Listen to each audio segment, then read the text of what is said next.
I get asked a lot if it's true that we create our own reality. In other words, everything we have, all the conditions that are in your life, the people, the situations, are a function of you.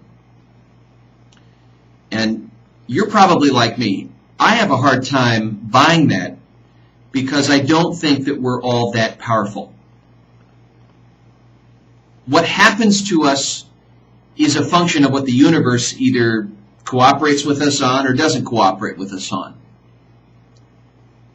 But cooperation isn't directly connected to our behavior. The universe just does what it does. So there's certain days where life takes a really sharp turn. There's certain days where things seem to play into exactly what we expected. But to suggest that we have that much control over reality, I think, is a farce. It's been suggested that we can control our experience of reality. In other words, by how we posture or poise ourselves to reality, to this moment, controls the way we experience it. And this has become very popular because we've gotten hung up on a desire to cope or to feel good or to lessen suffering. And so we've thought maybe that's really what happiness is about, is lessening suffering.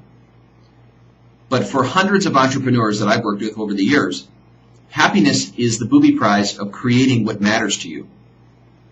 That's not to suggest that you're unhappy when you don't create what matters to you, because there are certain days where you do not have to justify what you're doing. You just essentially have a sense of well-being. You have a sense that whatever is present in your life is exactly what is present in your life. So if we develop a better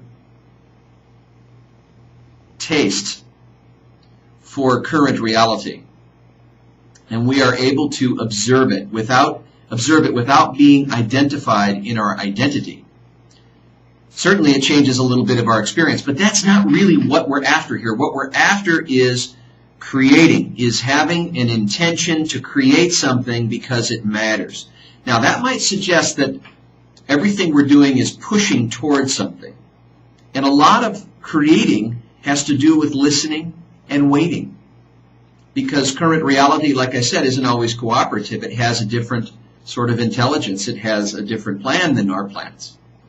So we must simultaneously, like binocular eyes, have one eye on current reality and what's wanting to happen, and also one eye on our intention and what we desire. And it's this relationship, this eclipse between those two, that if you think about it, it's not the right thing to do. It's just, why would you want to be doing anything else? Why would your attention be on anything else other than what you intend to have happen, what matters, and fully being present in the moment?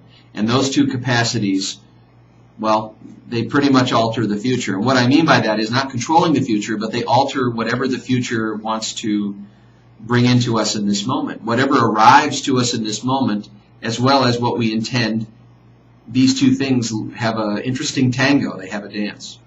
So it's more of how you hold that space and how you live within that holding space between what's going on and what you really want to create.